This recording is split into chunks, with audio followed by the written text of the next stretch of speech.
Hello, hello, hello. How is everybody today?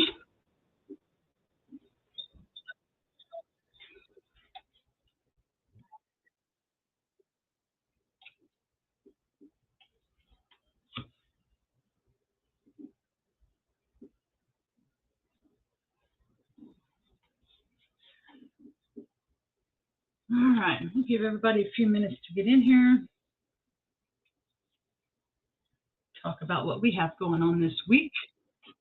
It's been a fun one, a hot one, and we are supposed to be 91 today, and then 81 tomorrow, and then in the 60s on Monday. Crazy. But yeah, so turn that down.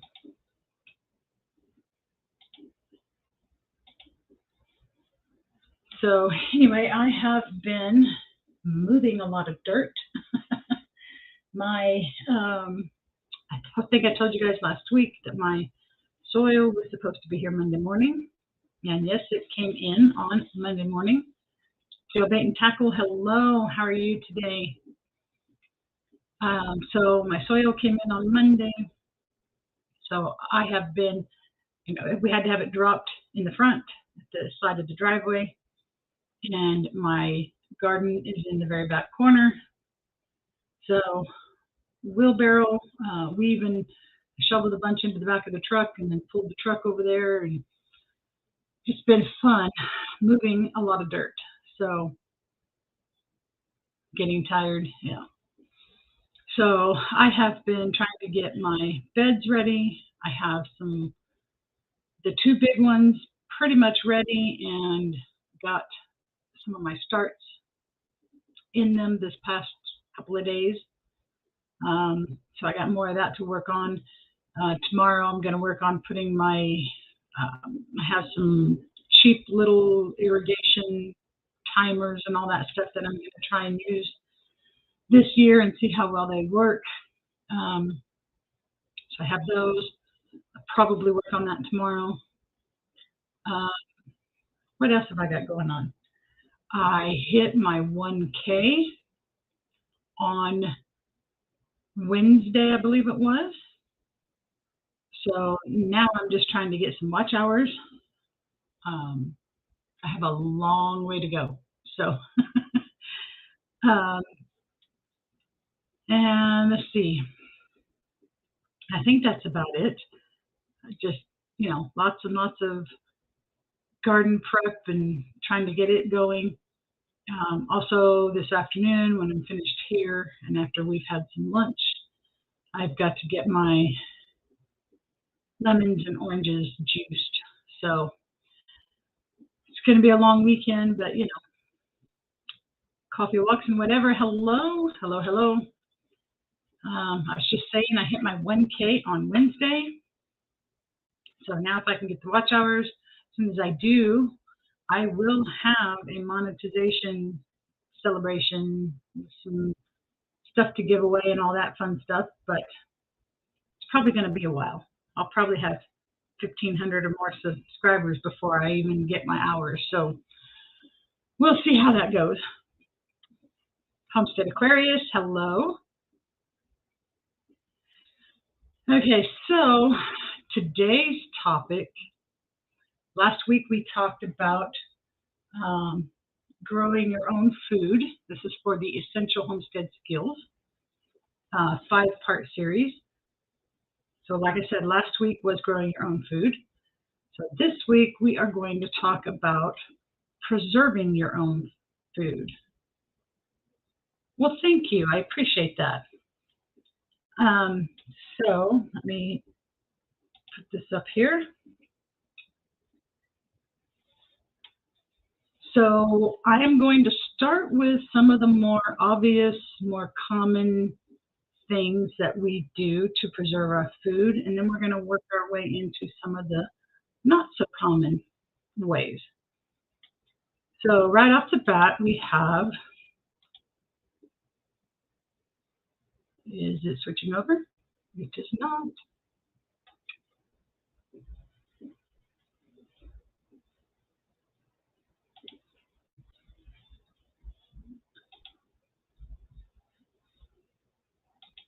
It is not sharing. What happened? All right, well, we'll just look at it this way.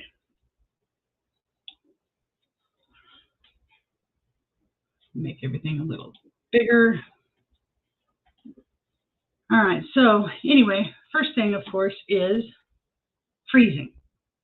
Freezing is probably the most common way to preserve your food, because even people who are not growing their own food or prepping or preparing for even just weeks or months down the road, everybody freezes food.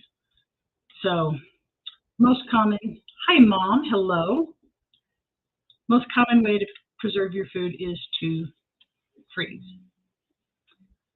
So the second thing, canning. Quite a few people do canning. It's probably, other than freezing, it's probably the most common way to prepare your food and have it last for a while. We have water bath canning, which is, of course, for low acid foods. Am I saying that backwards?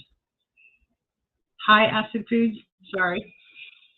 Things like tomatoes, fruits, and stuff like that. And then, of course, we have pressure canning, which is made for your low acid foods, your vegetables, meats, and combinations of those things, of course, for pressure canning. This is something that I've been canning for quite a while, especially the jams and jellies and things like that in the water bath.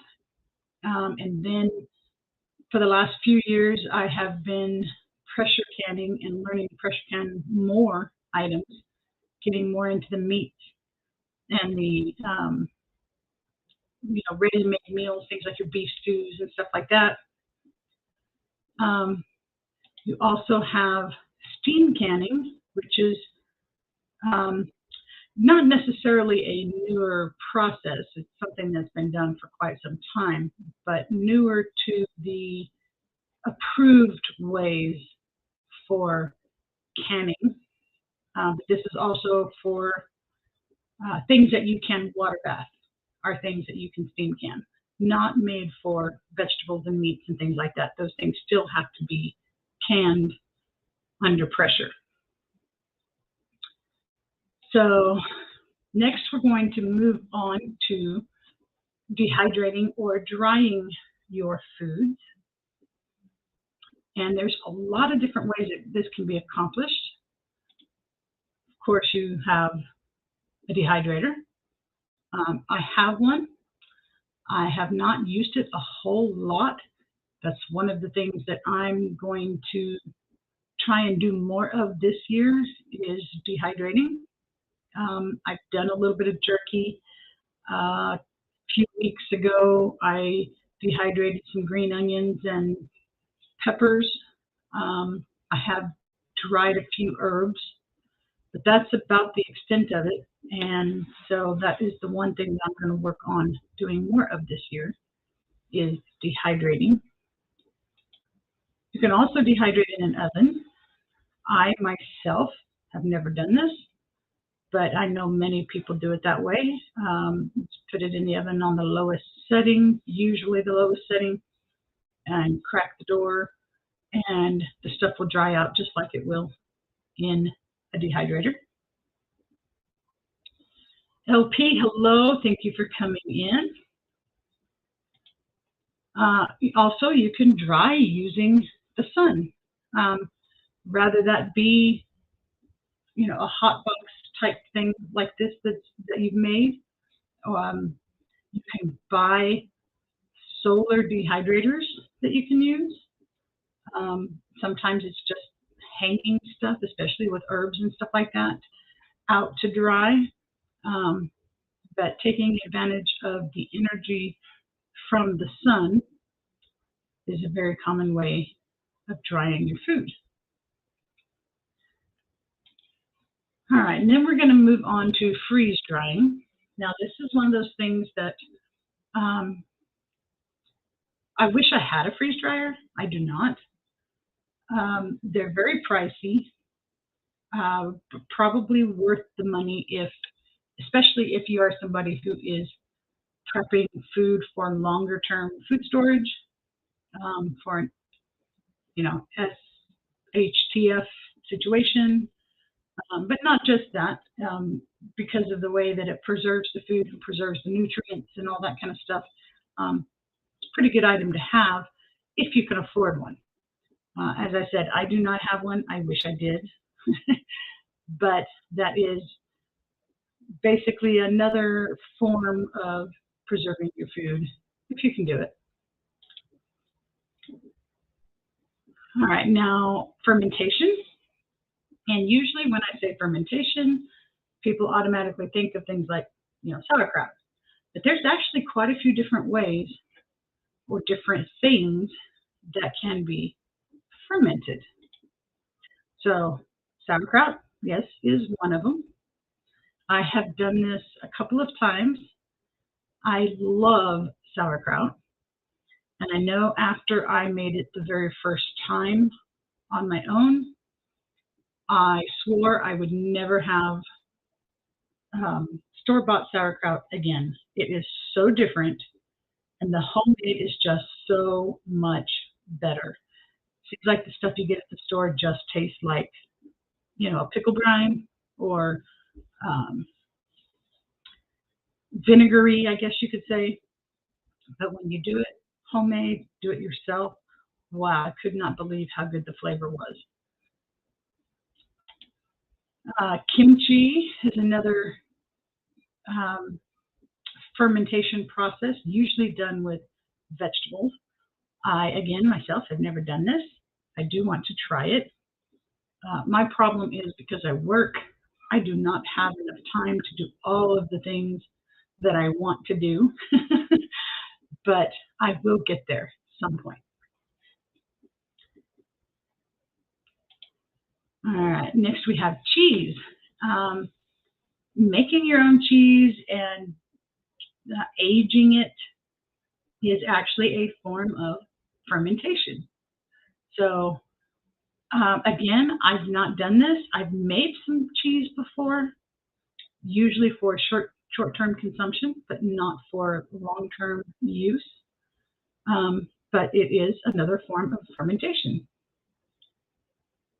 Freeze dryer is a life goal for many folks. Me too. Yes, I want one so bad. Where to begin Homestead? Hello, how are you doing? We have yogurt. So those of you who, start your own yogurt culture to make your own yogurts from, that is another form of fermentation. I've not done this one yet either. So a lot of things I haven't done. I am relatively new to the long-term food preservation. I don't know if that's the right word to use. This type of stuff to me is more about, for most people, taking the items that you get off your farm and being able to turn them into things that you don't have to go to the store for. So it's just a self-sufficiency type situation. But I would love to try this, but I have not yet. Sourdough. If you have a sourdough starter that you use to make breads with, also another form of fermentation. I've done this once, but it's been a long time. I really need to get one started. Wine making. And now it's kind of funny, out of all these choices on here, I started making my own wine last year, mostly because I have so many fruit trees. There is only so much jams and jellies and pie fillings and things like that that you can make. So I have so much fruit that this was one of the things that I started doing, and it turned out so good. I'm not a big drinker, so it's just a glass every now and then, but the longer it sits, the smoother it gets. So I will have it around for a very long time. And I left something off of here. I cannot believe I left it off for the fermentation is also kombucha. That is another thing that I have started doing for myself. Been doing it for a couple of years now, is making my own kombucha. Now, for those of you who've never tried homemade, it is nothing like the stuff that you buy in the store. I do not like store-bought kombucha at all, but I love the homemade. The nice thing about doing it yourself is that you can control, how sweet or how flavorful or how, how you want it to be. You stop the process when it's to your liking. And I flavor mine with fruits. And so that was the second thing that I've been trying to do with some of the excess fruit that I get off of my fruit trees. So anyway, then we have pickling. We have your chemical pickling, which now I looked some of this stuff up on the National Home Preservation, and chemical pickling. I don't know how many people do it. I guess it's using the lime and stuff like that. I've never done that. I don't know much about it, but it is one of the choices that's on the approved list. So then of course we have vinegar pickling, which is what most of us do, making pickles, pickled eggs, lots of pickled vegetables, but anything that you can do in a vinegar brine would be your vinegar pickling. Thank you, Janice. I appreciate that. And then we have brine pickling, which is, to me, is essentially the same thing as a vinegar pickling. I guess just doing it in the brine is, it's just a solution of usually salts and vinegars and things like that. But that was on the list for approved pickling methods. It's raining. I was saying in the beginning, we are 91 today, 81 tomorrow, and then in the 60s on Monday. It's crazy. Now they have on there for immersion. We have olive oil immersion, which is another form of preserving your foods. And I know a lot of people do this with like different types of herbs and things. Some people, I've seen it even with like eggs and things like that. I've never done it myself, honestly, but it's another way to preserve your food. We have alcohol immersion, and I've seen many people do some of the alcohol stuff. To me, that would be even including like making your own vanilla if you make it from a alcohol, whiskey or rum or tequila, whatever it is that you use. I'm guessing that's what that would be.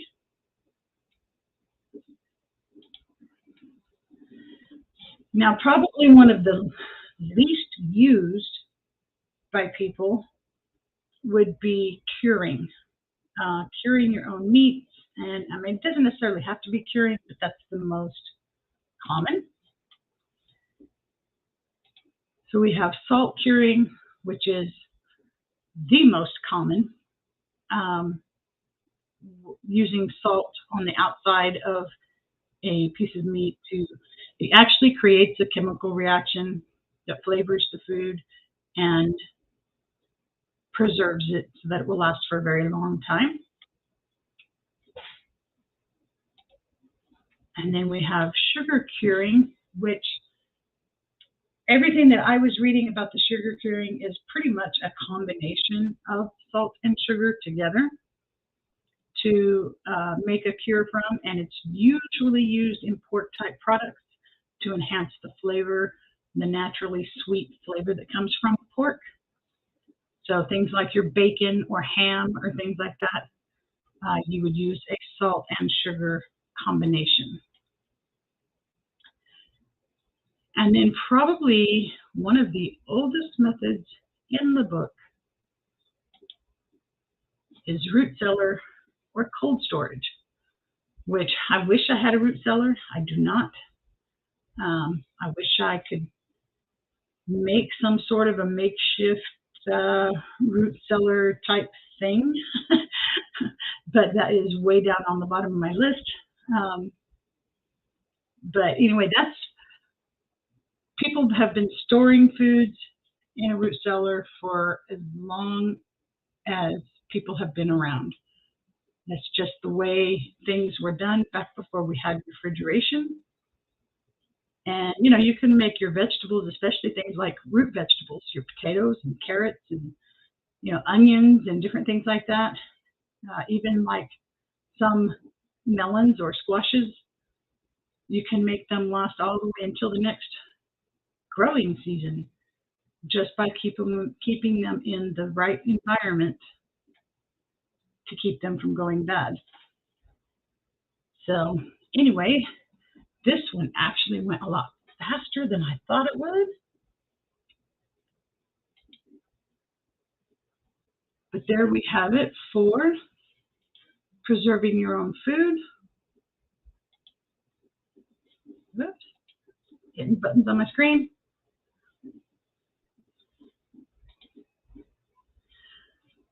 So does anybody have anything to add to that list? Something maybe that I missed? I know there are lots of other ways to preserve food that I don't know anything about. But I would like to learn. As I said, I'm fairly new to some of these processes, so I'm trying to learn as I go. But I'm a big proponent of learning how to do one thing well before I start on something new. So right now I am doing the canning, both water bath and pressure canning. I'm working on doing more dehydrating, and the fermentation is kind of my next, pretty much doing the dehydrating and the fermentation side by side in my learning new skills. Randy, hello, Missouri Outlaw. How are you doing today?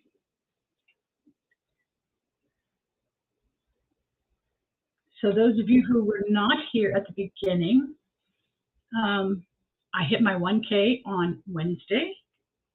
So I am trying to get my watch hours.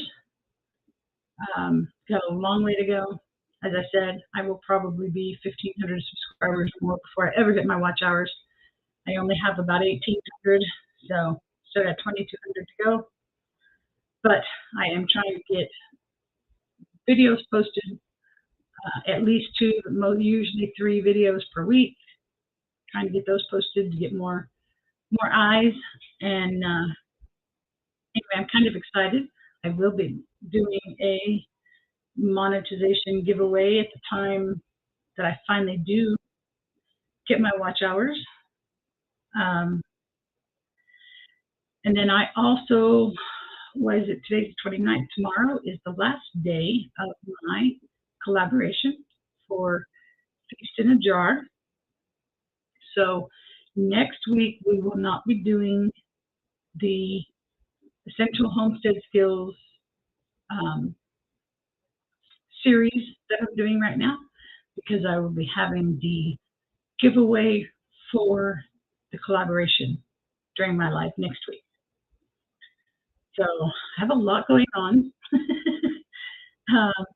And as I said, I have been moving soil, filling up my beds. I have my 2 biggest beds planted now, and a couple of the pots and stuff like that filled, and a few things planted in those.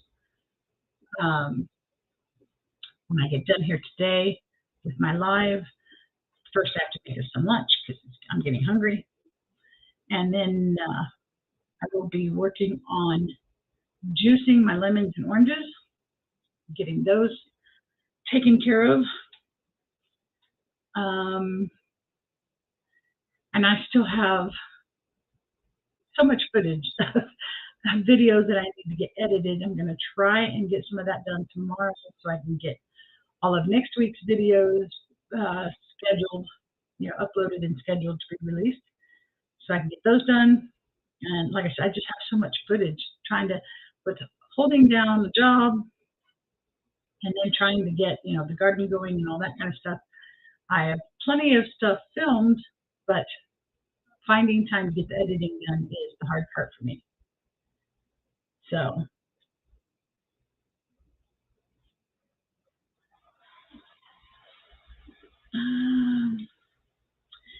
next week's topic, if I can remember what it was, let's see.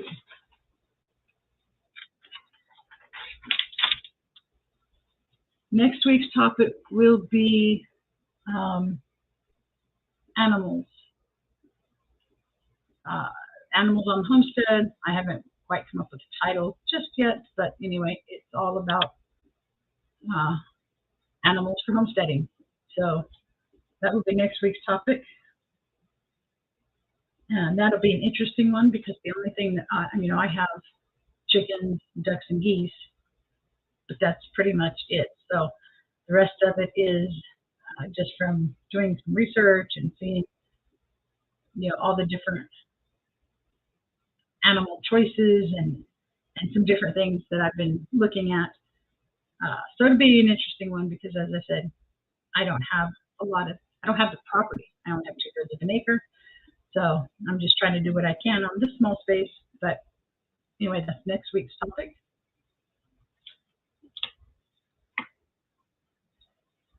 And that really is just about it. Did I miss any comments? I think I got everything.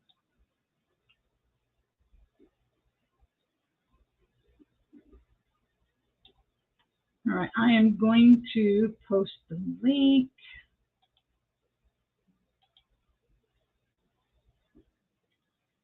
Have about 30 minutes left if anybody wants to come up. Get rid of that. And all right, so if anybody wants to come up and join me for 30 minutes or so, they can. If not, that's okay too. I'm sure Saturday is a busy day for everybody.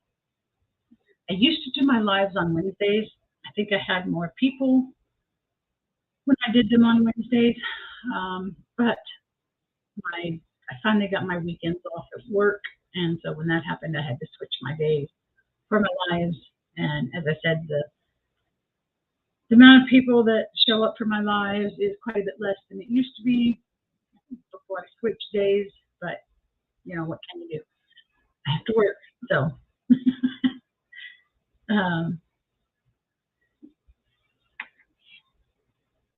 All right, well, I'm going to hold on for just a minute, see if anybody comes up. If not, I'm going to probably call it.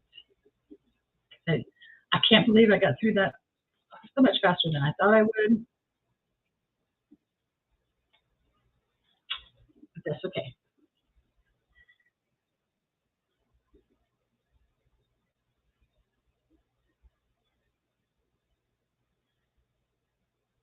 All right, well, don't forget next week for the live giveaway for the collaboration.